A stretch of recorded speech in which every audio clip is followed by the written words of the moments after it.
വിഘ്നേശ്വരനായ ഗണപതി ഭഗവാൻ സകല തടസ്സങ്ങളെയും നീക്കി അനുഗ്രഹം ചൊരിയുന്ന ദേവനാണ്. ജ്യോതിഷപ്രകാരം ചില നക്ഷത്രക്കാർക്ക് ഗണപതിയുടെ പ്രത്യേക കടാക്ഷം എപ്പോഴും ഉണ്ടാകും. ഈ നക്ഷത്രക്കാർ ബുധഗ്രഹവുമായി ബന്ധമുള്ളവരും കഠിനാധ്വാനികളും ബുദ്ധിശാലികളുമായിരിക്കും. പ്രധാനമായും ഗണപതി ഭഗവാന്റെ അനുഗ്രഹമുള്ള ആ നക്ഷത്രക്കാർ ആരൊക്കെയാണ്, അവർ ചെയ്യേണ്ട പരിഹാരങ്ങൾ എന്തൊക്കെയാണെന്ന് നോക്കാം. അതിൽ ആദ്യത്തെ രാശിയായി വരുന്നത് കന്നിരാശിയാണ്. ഉത്രം, അത്തം, ചിത്തിര വരുന്ന കന്നിരാശിക്കാരായ ആളുകൾ ബുധന്റെ ആധിപത്യമുള്ള രാശിയാണ്. ബുദ്ധി, യുക്തി, ആശയവിനിമയം എന്നിവയുടെ ഗ്രഹമാണ് ബുധൻ.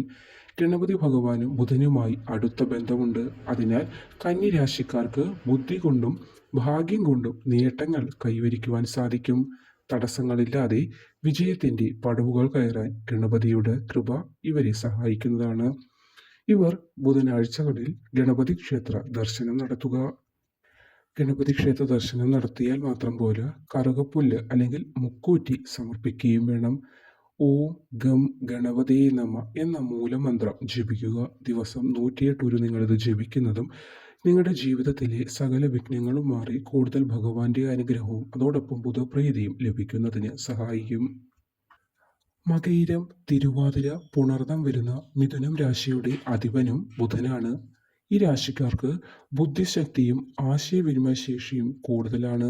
ഗണപതിയുടെ അനുഗ്രഹത്താൽ ഇവർക്ക് ഏതു കാര്യത്തിലും വിജയം നേടാൻ സാധിക്കും.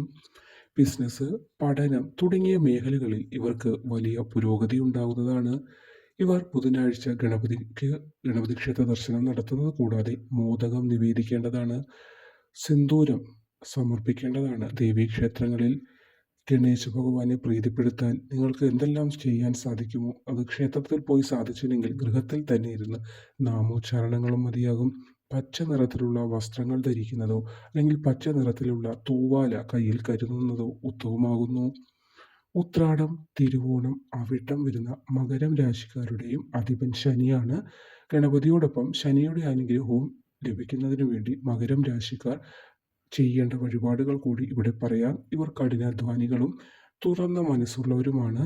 ഇവരുടെ ജ്ഞാനം, വിവേചനാധികാരം ഉപയോഗിച്ച് പ്രതികൂല സാഹചര്യങ്ങളിൽ നിന്ന് പോലും ഇവർക്ക് രക്ഷപ്പെടാൻ സാധിക്കുന്നതാണ്. ഇവർ ഗണപതി ഭഗവാനെ ആരാധിക്കുകയും ഗണേശ മന്ത്രങ്ങൾ ജപിക്കുകയും വേണം. ബുധനാഴ്ചയെ പാവപ്പെട്ട ആളുകൾക്ക് ചെറുപയർ ദാനം ചെയ്യുന്നത് ഉത്തമമാണ്. ഗണപതി ഹോമം നടത്തുന്നത് വളരെ നല്ലതാണ്. ശാസ്താപ്രീതി വരുത്തേണ്ടതും വളരെ അത്യാവശ്യമാകുന്നു. അശ്വതി, ഭരണി, കാർത്തിക വരുന്ന മേടം രാശിക്കാർക്ക് മേടം രാശിയുടെ അധിപൻ ചൊവ്വയാണ്.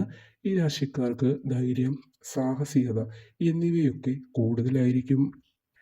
ഭഗവാൻ ഗണപതിയുടെ അനുഗ്രഹത്താൽ ഇവർക്ക് ബുദ്ധിപരമായ തീരുമാനങ്ങൾ എടുക്കുവാനും എല്ലാ ജോലികളിൽ വൈദഗ്ധ്യത്തോടെ ചെയ്തു തീർക്കാനും അവയിലൊക്കെ വിജയം നേടാനും സാധിക്കുന്നതാണ്. ഗണപതിക്ക് ചുവന്ന പൂക്കളും കറുകപ്പുല്ലും സമർപ്പിക്കുന്നത് ഉത്തമമാണ്.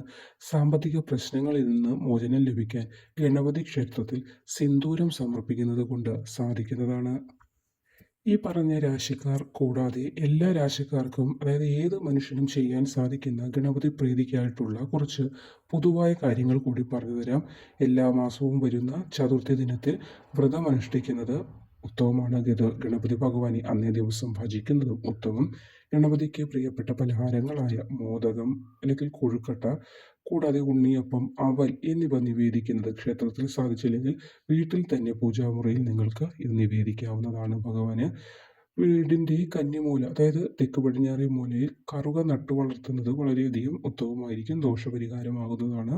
ഗണപതിയുടെ മൂലമന്ത്രം അല്ലെങ്കിൽ ഗണേശ ഗായത്രി ഉദാഹരണത്തിന് പറയുമ്പോൾ ഏകദന്തായ വിദ്മഹേ വക്രതുണ്ടായ ധീമഹി തന്നോ ദന്തി പ്രചോദയ, ഇത് നിങ്ങൾക്ക് ദിവസവും ജപിക്കാവുന്നതാണ്. എല്ലാ മംഗളകരമായ കാര്യങ്ങൾ തുടങ്ങുന്നതിന് മുൻപ് തീർച്ചയായും നിങ്ങൾ ഗണപതി ഭഗവാനെ മനസ്സിൽ ധ്യാനിക്കേണ്ടതാണ്. അപ്പോൾ ഇത്തരം ആരാധനകളും പരിഹാരങ്ങളും ചെയ്യുന്നത് നിങ്ങളുടെ ജീവിതത്തിൽ തടസ്സങ്ങൾ നീങ്ങാനും ഐശ്വര്യവും സമൃദ്ധിയും വന്നു ചേരാനും സഹായിക്കും. നന്ദി.